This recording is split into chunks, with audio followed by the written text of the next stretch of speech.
Ketua Persatuan Islam Tionghoa Indonesia Anton Medan turut menjenguk Gubernur DKI Jakarta nonaktif Basuki Cahayapurnama di Rutan Cipinang, Jakarta Timur.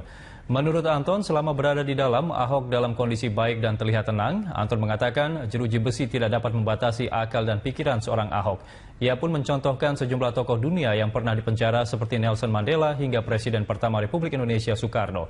Selain menjenguk Ahok, Anton Medan juga menemui relawan Ahok untuk berorasi dan menenangkan massa. Ya, bicara prosesnya ini harus jalan panjang lah. Yang iya nggak perlu lah kalau misalnya tahan kota, saya mah pasrah aja. Ya kan? Terus kira-kira Pak Basuki mau meladeni masa? Mau keluar? Enggak. Dia mau tenang dulu. Oke. Jadi lagi istirahat di ruangan. Bang Anton akan menjumpai masa lagi nggak? Tadi kan datang Enggak. Udah. Pesan dari Pak Ahok terakhir ke apa Pak?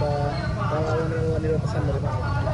Ya, kalau Ahok sih nggak tanggapi masalah relawan, biarlah mereka punya urusan. Yang iya, dia pasrah semuanya biar proses hukum yang berjalan. Ini bukan akhir dari segala-galanya. Bung Karno katakan universitas tertinggi di dunia, dia ada penjara. Penjara hanya mampu membatasi langkah dan fisik kita, tapi nggak mampu membatasi akal pikiran dan hati nurani kita. Pemirsa, kembali kami akan mengajak Anda untuk bergabung bersama rekan kami Andini Effendi yang saat ini berada di Rutan Cipinang, Jakarta untuk melihat bagaimana situasi terkini dari sana. Andini, seperti apa? Apakah di sana sudah semakin kondusif? Justru semakin panas, Zaki, ya. Kalau Anda lihat ini di belakang saya, masa ini masih mencoba masuk ke dalam pintu gerbang, dan kalau kita lihat di sini jumlah dari petugas kepolisian yang berjaga itu tidak sebanding gitu. Dari tadi kami melihat beberapa kali gerbang ini digoyang-goyangkan, dan kalau dilihat ini justru masanya banyak sekali ibu-ibu begitu di sini, dan mereka ini yang ingin sekali untuk bisa masuk ke sini. Justru tadi sebelumnya, kalau sekarang sudah berganti barisannya, lebih banyak laki-laki begitu. Tadi sebelumnya ini lebih banyak ibu-ibu yang ditaruh di depan dan mereka menggebrak-gebrak dari pintu gerbang ini begitu. Dan masa ini masih mudah tersulut, mereka sangat emosional sekali.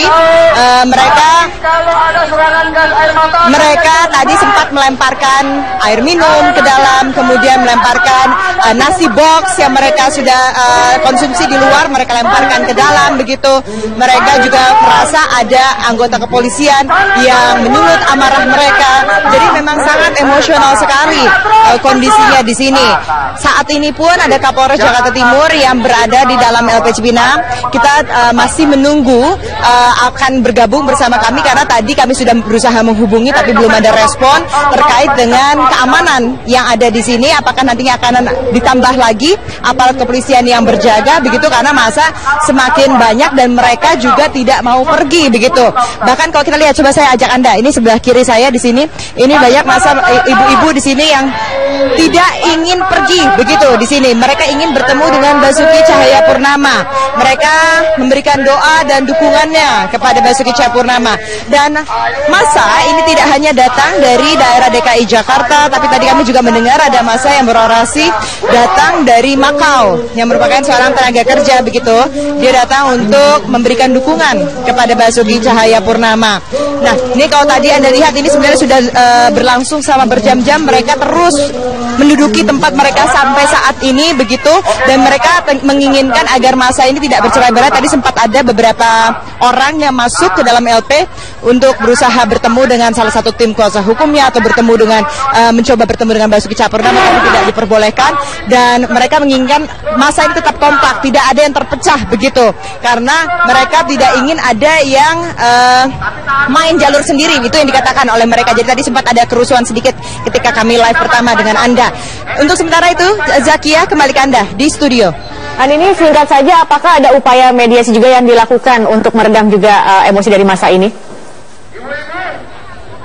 Sampai saat ini kami belum melihat adanya upaya mediasi. Seperti yang tadi saya informasikan, Kapolres Jakarta Timur masih ada di dalam begitu, dan jumlah aparat keamanan yang ada pun sampai saat ini belum ditambah, dan belum ada tanda-tanda dari aparat kepolisian atau baik itu dari tim kuasa hukum yang sebenarnya sudah tidak ada lagi di LP Cipinang ini untuk bertemu kembali dengan massa begitu, untuk menenangkan massa, karena mereka tidak mungkin untuk bisa masuk ke dalam LP Cipinang, dan sementara mereka juga terus bersikeras agar bisa bertemu dengan Basuki Cahayapurnama baru mereka mau pulang begitu. Jadi sampai saat ini pun masih buntu keadaannya, bagaimana mereka bisa mendapatkan ada win-win solution begitu di antara kami di sini. Dan kami pun juga dari awak media ini justru fokusnya sekarang kepada massa yang sampai saat ini masih berada di depan LP Cipinang Jakarta Timur ini. Kembali ke Anda, Zakia. Baik, Andini Effendi, terima kasih atas laporan Anda. Pemirsa, sepanjang masa persidangan kasus dugaan penodaan agama oleh Basuki Cahayapurnama, ada sejumlah momen yang paling krusial dan juga menyita perhatian publik. Dan berikut kami akan hadirkan pemaparannya bersama Rifai Pamone. Silakan, Rifai. Tepat sekali, Zakia, ada sejumlah momen krusial, utamanya dalam sidang yang dilalui oleh Basuki Cahayapurnama yang kemudian didakwa melakukan penodaan atau penistaan terhadap agama. Totalnya tentunya banyak sekali, ada sekitar 22 sidang atau masa persidangan yang telah dilalui oleh Basuki Cahayapurnama. Namun untuk saat ini kami akan memulai lagi mereview untuk memberikan kembali ingatan kepada pemirsa Metro hari ini bahwa kasus dari Ahok ini yang didakwa melakukan penodaan agama diawali pada tanggal 27 September 2016, di mana perjalanan kasus Ahok ini diawali dari salah satu potongan pidatonya yang kemudian videonya menjadi viral dan akhirnya memicu reaksi dari sejumlah kelompok atau organisasi masyarakat. Pidato Ahok itu terjadi di Pulau Pramuka yang diduga mengutip salah satu atau melibatkan salah satu surat di Kitab Suci Al-Quran, kemudian dianggap sebagai upaya untuk menista agama. Lalu kita lihat di tanggal 27 September ini 2016 berlanjut hingga di tanggal-tanggal berikutnya yang juga cukup krusial. Kita lihat lagi. Salah satu grafis yang juga cukup menarik adalah di sidang perdana. Namun sebelum saya menjelaskan tentang sidang perdana ini, kita ketahui pada 27 September 2016 menimbulkan reaksi dari kelompok dan organisasi masyarakat. Kemudian pada bulan Oktober, meski Basuki Cahayapurnama sudah melihat reaksi yang begitu masif dari masyarakat untuk menuntut dirinya bersalah, Ahok sudah meminta maaf. Namun dengan permohonan maaf secara terbuka tersebut tidak menyurutkan keinginan dari sejumlah kelompok masyarakat baik secara pribadi dan berkelompok untuk melaporkan Ahok kepada pihak kepolisian. Hingga akhirnya pada Oktober di bulan yang sama di tahun 2016 Ahok secara resmi dilaporkan oleh sejumlah kelompok dan juga sejumlah orang secara pribadi, dan akhirnya di bulan November 2016 Ahok ditetapkan sebagai tersangka oleh pihak kepolisian setelah berkas-berkasnya sudah melalui proses penyelidikan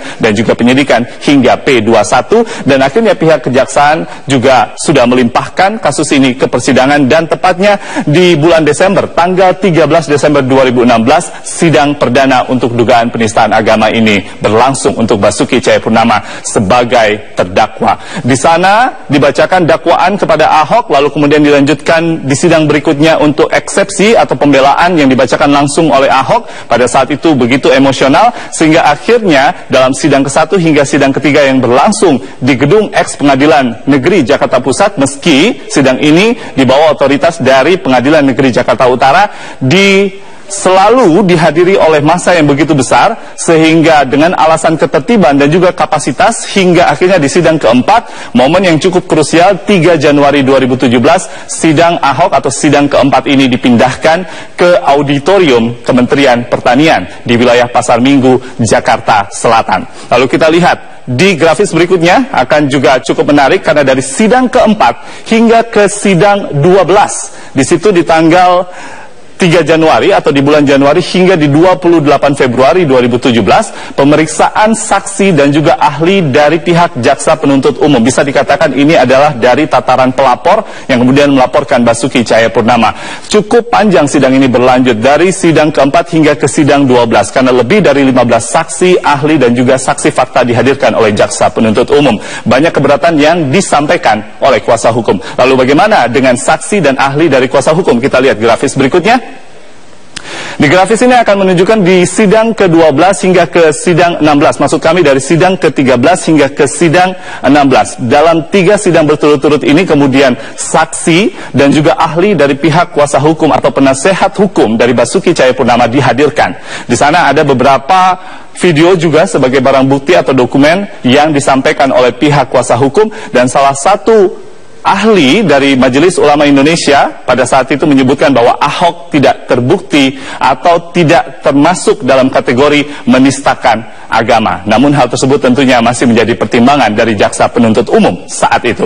Kita lihat di grafis berikutnya. Di sini kita akan melihat di tanggal 20 April 2017. Sebelum sampai di tanggal 20 April 2017 di mana sidang ke-20 saat itu melakukan pembacaan tuntutan dari jaksa penuntut umum, dan Ahok dianggap melanggar pasal 156, yaitu untuk melakukan upaya mengganggu ketertiban umum dengan kemudian menyebarkan ujaran kebencian terhadap golongan tertentu, sehingga di dalam sidang tersebut, jaksa penuntut umum Zakia dan juga pemirsa ditetapkanlah tuntutan kepada Ahok, yaitu 1 tahun penjara dengan 2 tahun masa percobaan. Sebelum sampai ke sidang 20 ini, Zakia, banyak sekali sidang-sidang yang dilewati dengan adanya penundaan pembacaan tuntutan karena disebut jaksa penuntut umum belum siap, dan juga ada yang menyebutkan bahwa ada himbauan dari pihak kepolisian, khususnya Polda Metro Jaya, terkait dengan pertimbangan ketertiban dan keamanan, sehingga sidang untuk pembacaan tuntutan hingga ke sidang 20 ini sempat ditunda pada tanggal 11 dan juga 17 April 2017. Kita lanjutkan lagi di grafis berikutnya. Di sini pada tanggal 25 April 2017 ada upaya untuk pembelaan lagi dari Ahok dibacakan sendiri, dan ini dilanjutkan dalam istilah pledoi dari Ahok. Artinya pembelaan di sini dibacakan oleh Ahok sendiri, dan di sini juga keluar sebuah fenomena baru yang cukup menarik di kalangan masyarakat, bahwa ada filosofi Nemo yang disebut dalam pledoi Ahok, sehingga banyak sekali memunculkan simpati dan empati lagi dari orang-orang yang masuk dalam kategori pro Ahok. Dan kita lihat di sidang ke-21 ini seharusnya dilanjutkan dengan replik, namun jaksa penuntut umum menyatakan bahwa pledoi yang disampaikan Ahok masih sama dengan eksepsinya, sehingga dakwaan juga masih tetap, sehingga JPU menyatakan tidak perlu membacakan repliknya, sehingga di sidang ke-21 saat ini yang sudah berlangsung pada 9 Mei 2017 hari ini, Majelis Hakim kemudian membacakan vonisnya, dan cukup mencengangkan bahwa vonis yang disampaikan oleh Majelis Hakim ini berbeda, bahkan jauh lebih berat dari yang dituntut oleh jaksa penuntut umum, karena tidak lagi menggunakan pasal 156, namun justru dalam dakwaan ini atau mengambil salah satu pasal alternatif dalam dakwaan, yaitu pasal 156A, Ahok dianggap memenuhi unsur penistaan agama sesuai dengan pasal 156A, sehingga Ahok dijatuhi hukuman maksimal 2 tahun penjara. Dan kita lihat tentunya banyak yang mengatakan bahwa seluruh upaya yang dilakukan dalam sidang Ahok ini sudah mencapai babak final, namun kita harus menahan diri dengan pernyataan tersebut karena masih ada sejumlah langkah hukum yang akan dilakukan oleh tim kuasa hukum, baik banding dan juga kasasi mungkin di tingkat pengadilan tinggi dan juga Mahkamah Agung, dan kita harus menunggu hasil yang akan dikeluarkan oleh setiap majelis hakim di tingkat pengadilan tersebut.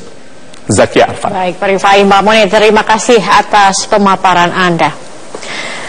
Jaksa penuntut umum menyatakan Basuki Cahayapurnama terbukti bersalah menodai agama Islam sehingga dituntut dengan pasal 156 KUHP. Dengan pasal ini Ahok dituntut hukuman pidana 1 tahun penjara dengan masa percobaan 2 tahun. Sidang tuntutan kasus penodaan agama Islam dengan terdakwa Basuki Cahayapurnama di Auditorium Kementerian Pertanian Jakarta 20 April 2017 menjerat Ahok dengan pasal alternatif kedua, yakni pasal 156 KUHP.